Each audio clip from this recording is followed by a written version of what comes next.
Oh my gosh. Finally. Y'all, I would say that there were technical issues with YouTube, but the truth is there were technical issues with Heather. Um, Hi, Doris. Hi, Megan. So excited to see you guys on here. I am really excited for this entire week. For those of you who know me, you've probably participated in one of these free challenges before. I love doing these. I have been doing this as either sometimes they're free, sometimes they're paid, the best you challenge or the planing extravaganza. And I've also done a lot of paid versions. Also, there was a planning extravaganza. We had live events in Phoenix, San Diego, Miami. So much fun over the years. And I'm really, really excited to be able to bring this back this week. And so thanks for hanging out with me. And also thanks for your patience in my trying to remember how to get YouTube to be my friend. So you are the yoga studio. Oh, hey, Sean. Yes. Yeah. You are always on as different things. Sean, you have so many YouTube channels, and I love that you always have to tell us who you are. Hey, Rebecca. It's so good to see all of you on here. Um, okay. Here's what we're going to do this week. If you are a huge planner, and you've already like started your plans, then this is going to allow you to do a bit of an audit and make sure that you are in really good shape. If you are not much of a planner at all, Doris, I believe I recall you saying on a previous podcast episode in the comments that I think maybe you don't create a lot of plans. So this will be perfect for you because the concept is if you get through these 5 days, they're super easy instructions. Like it's truly all you need. Like if you're not a planner, it is all you need to be purposeful and intention filled and focus on the year ahead. And then for those of us who are planning nerds, like I said, it's really a bit of an audit. Yes, that's you. Okay. I have a pretty good memory. So you can't keep up with your day-to-day calendar. Well, then good, because you need this. You definitely need to hear this. Hey, Dawn, it's so good to see you. Okay, so now let's see if I can. Oh, let's see if I can share my screen again. We're really checking on my YouTube skills around here. Oh, look, it looks like it's going to happen. So exciting. Taylor, really a part of this today. Okay. I see it. It's up. All right. Then what I want to do, I'm going to keep this up. I know you can kind of see what's happening at the bottom, but I really want to be able to see your all's comments. And there's probably a better way to do this, but I don't know what it is. So this is how I am going to keep it up. If I'm doing something that's like causing you to have a million screens, kind of how it does sometimes on Zoom and other stuff, just give me a heads up. Okay. Let's get to these slides. So here's your very first challenge. Now, for those of you playing along for prizes, let's talk about the grand prize. The grand prize is quarterly power hours with moi for 2026. And that's worth almost $4,000. So you can get up to, I believe it's 20 points. It's in your all's participant portal. If you are not yet signed up, make sure you are. That's one of the conditions. So bestyearbestyu.com is how you'd register. And then in the portal, that is where it's going to tell you the actual details and the rules because I probably don't remember them. But you can get up to 5 points for commenting and tagging on LinkedIn, Instagram, or Facebook.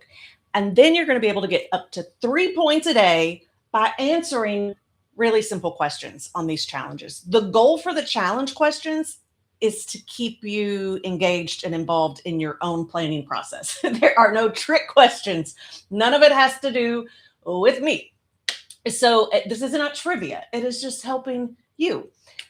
Think through some things, answer some questions, and then if you get all of the points, then you get, I think, 3 extra points. I don't know. It's somewhere, but you'll get all those entries and someone's going to win. All right. So here's your very first question where you're going to get 1 entry. You do have to subscribe first. Those of you who have already been commenting, you know this. But if you hit subscribe, you can then comment. All right. So what's one thing? It can be a goal, it can be a resolution, it can be a priority. I don't care what you call it, that you are considering focusing on in 2026. What is one thing you are considering focusing on in 2026? Okay. I'm waiting to see these responses. Here we go. Better boundaries. Hey, Brenda. Rachel loves planning. Yes, and we're going to be in New Orleans together next week, which is wild. How is that even possible? Look at Megan. She's like, challenge number 1. She was like, I'm going to get my points. That's hilarious. All right, Rebecca, building up my coaching and consulting side hustle. Nice. Oh, by the way, Megan, I got so distracted with your challenge number 1 that I didn't read your answer. Getting on more paid stages to speak. Yes. Dawn, finding a job that aligns with my skill set. Doris, focusing on health, losing weight. Yeah, I mean, it happens. Sally, good to see you, Sally. Keeping my daily to-do list in a manageable number of tasks. Yep. Sean, delegating even more. Rachel, declining more of the red flag cases to lower your stress level. I love it. Keep the answers coming. If you are watching on the replay, it still counts. So go ahead. If you're watching this right now, go ahead and still put in your answer to challenge question number 1, and you will still get that entry. All right, what else do we have? Oh, hey, Martha. Figuring out how to manage your email inbox. Yep. Michelle, so good to see you as well. Taking the actions for better health. Okay. I love it. We already have ideas. Most of us have ideas coming in. So let's talk about how we're going to work through some of this. Before we can really make our plans, we do need to do a little bit of reflection and make sure that we are closing things out. So some of you totally know this because you are like me and you totally geek out on this stuff. And others might be like, what are we even talking about? Okay, so 2025, and I say 2025 loosely because this is the Chinese year and it does not go necessarily with the calendar year. We are in the year of the wood snake, and we will be until February 17. So we're still technically in, like I said, the year of the wood snake, which is great. It gives you a little bit more time to close things out if you need to. But the wood snake is all about shedding a layer. It's all about transformation.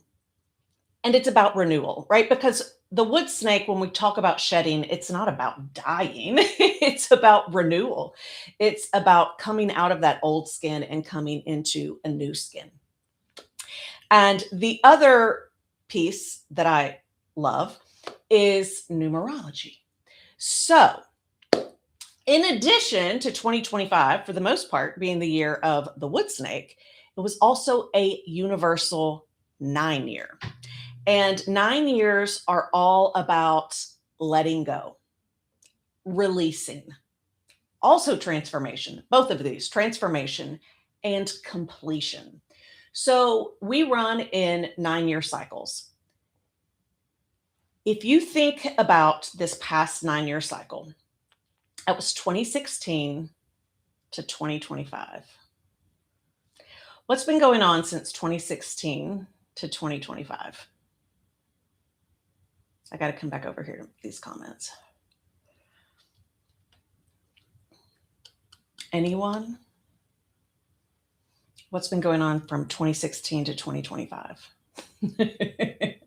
I mean, we did get a president in 2016 that is also our president right now.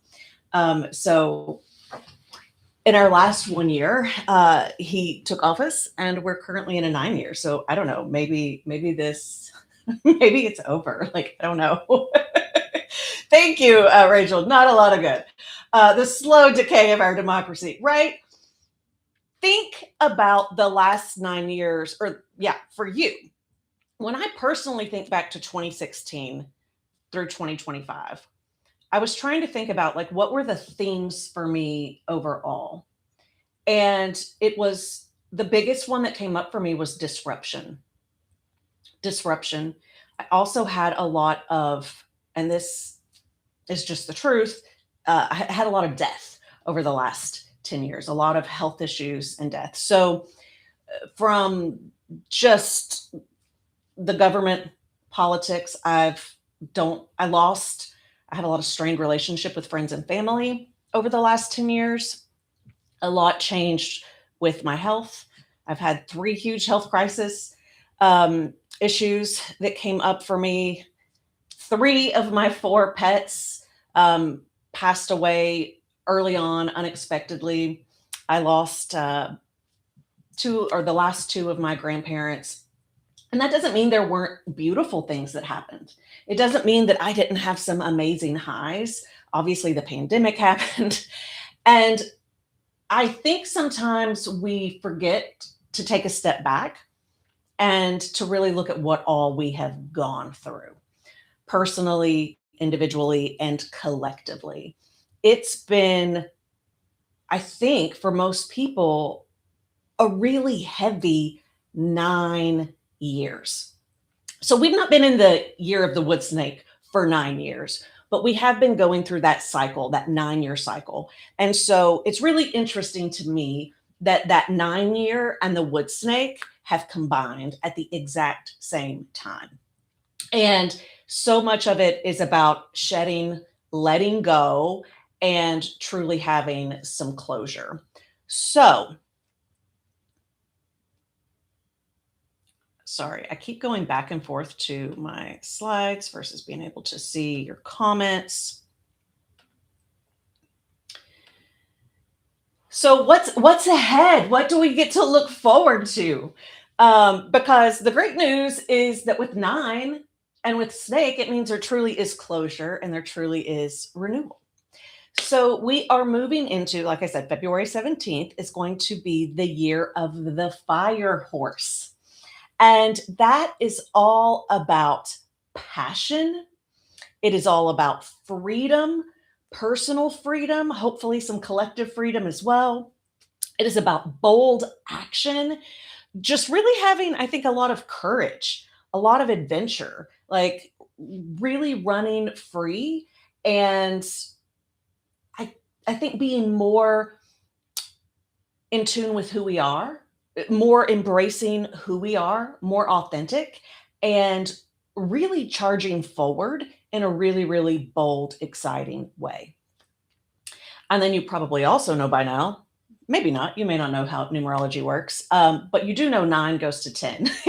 And the way that numerology works is you always go to a single digit. So 1 + 0 = 1. We are in a 1 year officially, like starting a few days ago. On 1/1, we started a 1 year. And 1 years are all about new beginnings.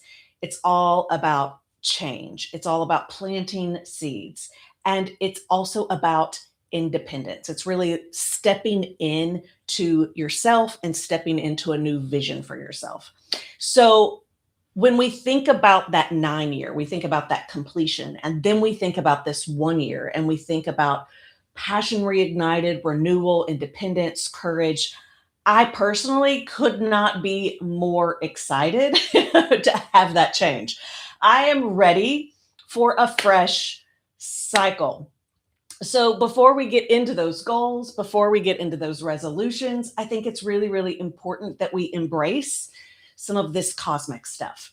And so, you have A few options. One, January 1, right? Like that's the magic number. We all love to plan new, fresh year, fresh page. But cosmically, if we're speaking, you have your next new moon on January 18th. And then you have the year of the fire horse starts on February 17th. So I'm just here to tell you no pressure. You've got this beautiful, gorgeous cosmic window from January 1st to February 17th to completely shed, release, close doors, and move into this new beautiful cycle and beginning. So you've got some time to work through this and play.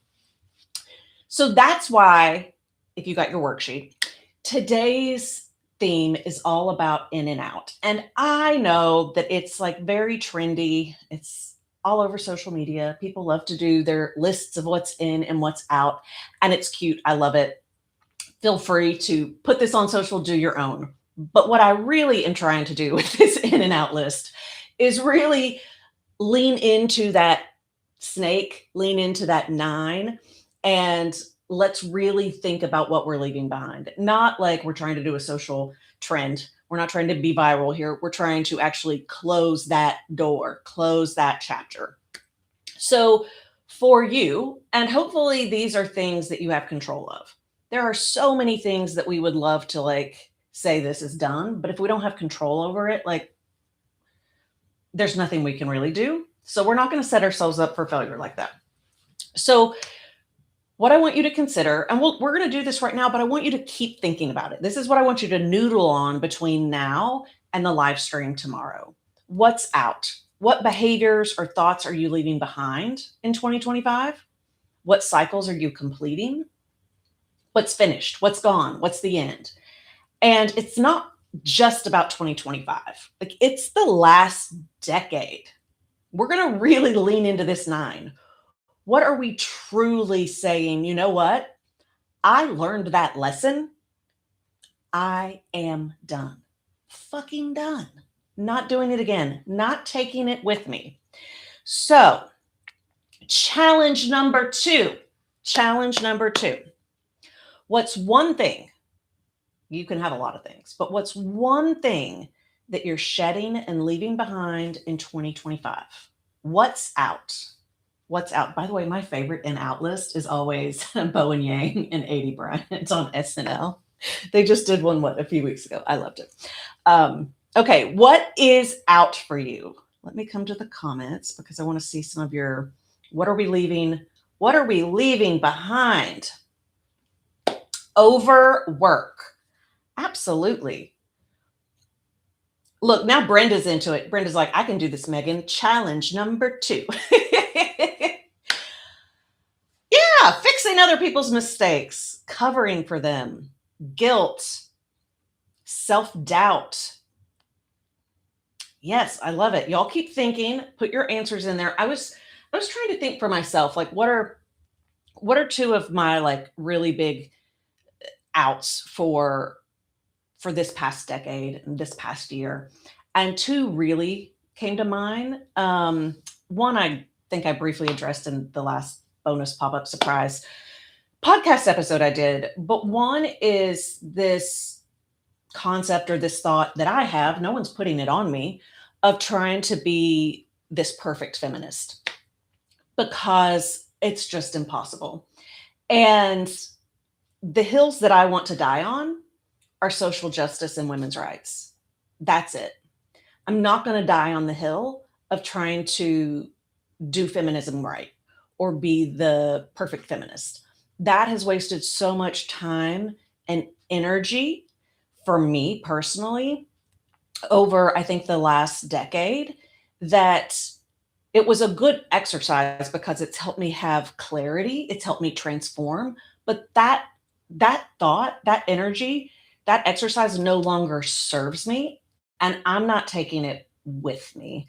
One of the things I thought of was like Dolly Parton. I was like, she has done so much good for the world, and there's a lot of stuff she does that's probably not a great feminist. And thank God she didn't get bogged down with those thoughts, or she wouldn't have been able to become who she is and bring joy to so many people and have the imagination library and fund vaccine research and all the rest of it. So that's just where I am. That's one of my, I'm just leaving that behind.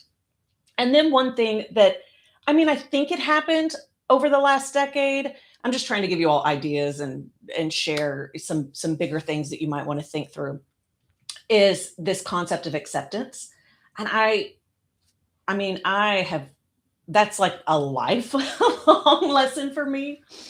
But I really do think, when I look at 2016, I was very early in the business, growing the business, and I think I was seeking a lot of acceptance from certain people at a high level within the industry that I was moving into, and got a lot of that acceptance.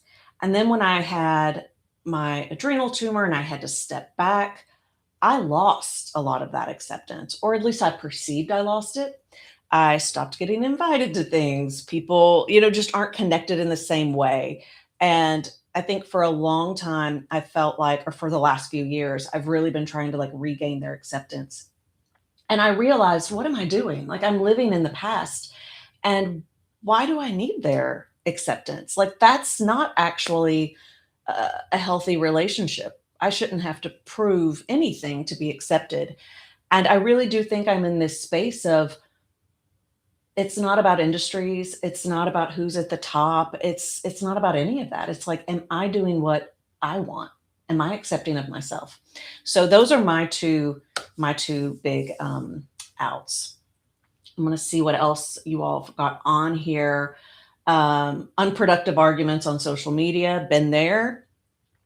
Being reactive to emails, yep. Other people's expectations, email inbox. Is there a theme here?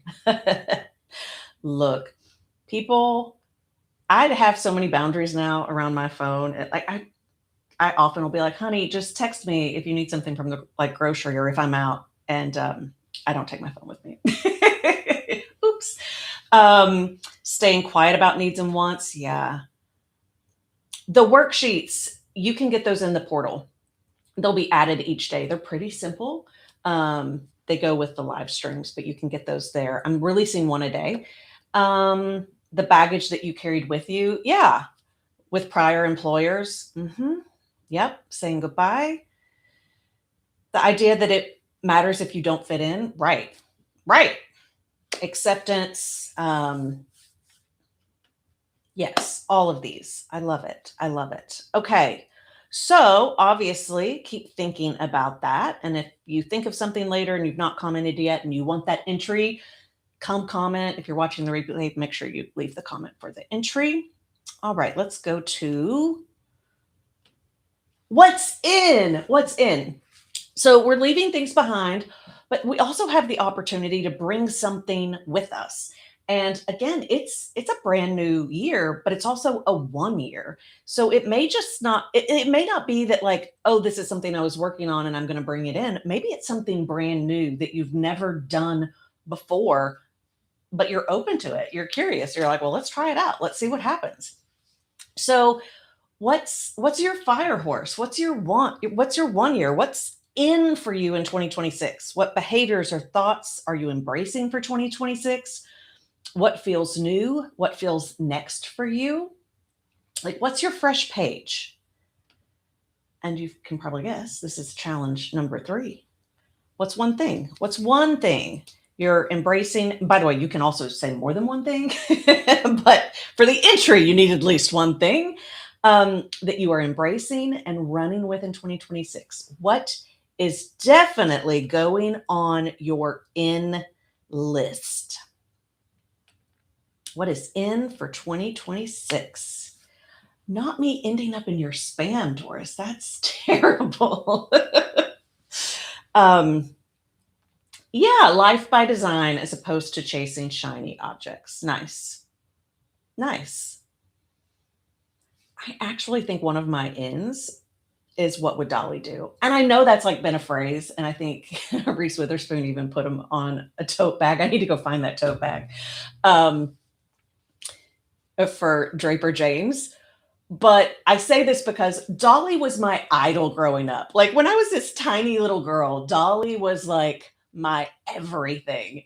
And really just kind of embracing like what would Dolly do? And just having this a bit of a fuck it attitude because I really think that's what she has. And yet she still also shows up with kindness and generosity. So not a resentful, always angry fuck it attitude, which I can sometimes have, but truly this joyful, generous, giving. Um, what would Dolly do? More time reading, less time scrolling. Yeah, I mean, that was part of my in out, I think, for last year was I was really committed to being on not not that I was getting off of social media, but I didn't want to scroll. And so I did get off of like I took Facebook off completely. Um and I never get on the personal page. And then Instagram, it's very curated in what I want to see. And I catch myself. If I start scrolling and I realize I just keep coming back, right? Like where I'm hitting it, and I know it's the dopamine, I know it's the addiction. I literally will throw my phone like across the room, across the couch. This is why I often don't have it with me. I really have wanted to disconnect from the phone, which is why another one of my ends for the year is connection. I think last year it was all about disconnecting, and this year is all about connecting, like getting out of the house, literally and figuratively. Working from home is such a beautiful blessing, and I love it. And I really want to get out of the house more. I want to get my feet in grass. I want to be out in nature more. I want to be seeing friends more, like in person. I plan on traveling a lot more. Like, I just want to have deeper, more meaningful, and just broader connections. I want to truly have genuine connections this year. Um, yes, allowing instead of forcing. It honestly makes life so much easier. Creating space to think strategically, less floating, less letting life happen. Living as if the abundance has already happened. I love that. Yes. Yes, like just step into it. It's already there. Might be missing some stuff up here. Excitement towards action outside for life outside of work. Oh, yeah. Yeah. These are all such good things. You are worthy, you do matter, and your feelings are valid 100%. 100%. So that's it. Those are your challenges for the day. Like I said, this can feel like heavy work. So we're doing simple things each day. For many of you, this might be around your lunchtime, and you can continue to spend more time thinking about it. At the beginning, I asked you about your goals, your resolutions. Tomorrow, we are going to work a little bit more on that with our theme of wish list. So be sure to come back tomorrow. We will have 3 more challenge questions for you. You'll have another worksheet tomorrow as well, and we can be in community, and I'm going to help you think through what will really make a difference in your life in 2026 with this new beginning that you have, so that you are focused on the right priorities for you. And look at Rhonda coming in at the last minute. Hey, Rhonda, definitely go back and answer the other questions as well. Earn those points, earn those entries. Yeah, stop allowing other people's problems to infringe on your personal space and time. Amen. Amen. Okay, that's it for today. Thank you for your patience with my delay in getting on here. It's so good to see so many familiar faces and some new names as well. So I will see you back here tomorrow. Taylor will probably be here as well. And for all of you watching the replay, just get your comments in, go tag those friends, and you'll earn your entries. All entries are due by, I think, Thursday night. So Get them in, continue to play along. Someone will win, but everyone's going to win just by showing up for themselves. So thanks so much. Have a great day, and I'll see you tomorrow.